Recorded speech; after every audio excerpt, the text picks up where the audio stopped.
8 jours. Mais là, il a envie d'aller. Puis bon, le voyage jusqu'à la Suisse, ça se fait bien. C'est pas très très loin quand même. Et donc on voit qu'Aubryon du Gers et Jos Verbeek sont derrière les ailes de start. Là, ils sont tous sur une ligne.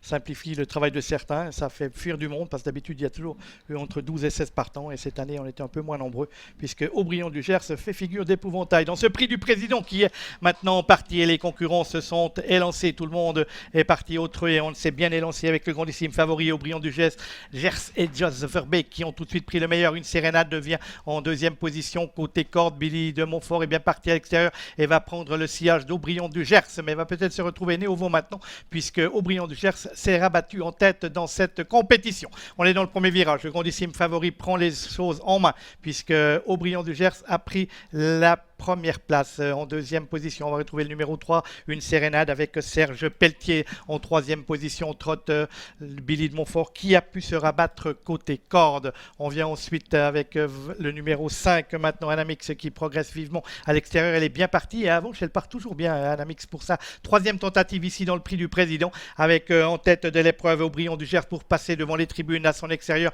Trotte Anamix qui avait obligé Bob Parker à s'employer l'année dernière. En troisième position, côté corde, le 3, une sérénade à l'extérieur, Hakim du Cap-Vert et Francan.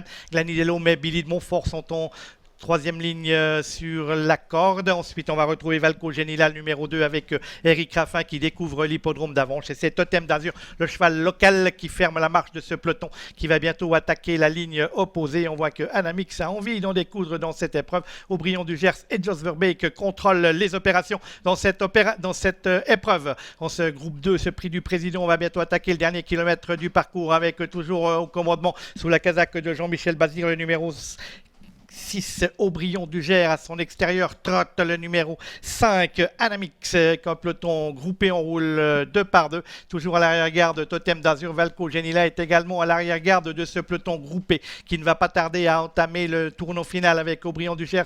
Jos Verbeek à regarder à son extérieur, c'est Anamix et Loïc Guinoiseau qui sont en dehors de lui et les concurrents vont aborder le tournant final. On voit que Jos prend un peu de marge vis-à-vis des piquets de la piste avec Aubryon du Gers, le numéro 6 qui a toujours nettement le meilleur avec à son extérieur Anamix, le numéro 5. On est là avec une sérénade qui n'a pas fait mettre de trop côté corde avec Hakim du Cap-Vert, avec le numéro 7 Billy de Montfort, avec Valco Genila qui passe maintenant à l'offensive et Totem d'Azur, concurrent qui pénètre dans la ligne droite avec un uppercut de Aubryon du Gers et Jos Verbeek qui ont pris 1, 2, 3 longueurs. Anamix non peu mais alors que maintenant le numéro 4 Hakim du Cap-Vert essaye de venir lutter pour les places et Valco Genila qui progresse tout à l'extérieur avec Aubryon du Gers et Jos Verbeek. On voit que Jos contrôle les opérations pour l'instant avec Aubryon du Gers qui a toujours l'avantage, mais la ligne droite est longue. Il reste encore 150 mètres de course à effectuer. Aubryon du Gers attend ses rivaux. Aubryon du Gers et Jos Verbeek qui doit s'employer pour finir. On revient sur lui avec Anamix. On revient sur lui avec le numéro 2 Valco Genila. Le poteau est là. Et voilà Aubryon du Gers qui s'impose une nouvelle fois. Et Anamix sera une nouvelle fois deuxième. Victoire du numéro 6, Aubryon du Gers.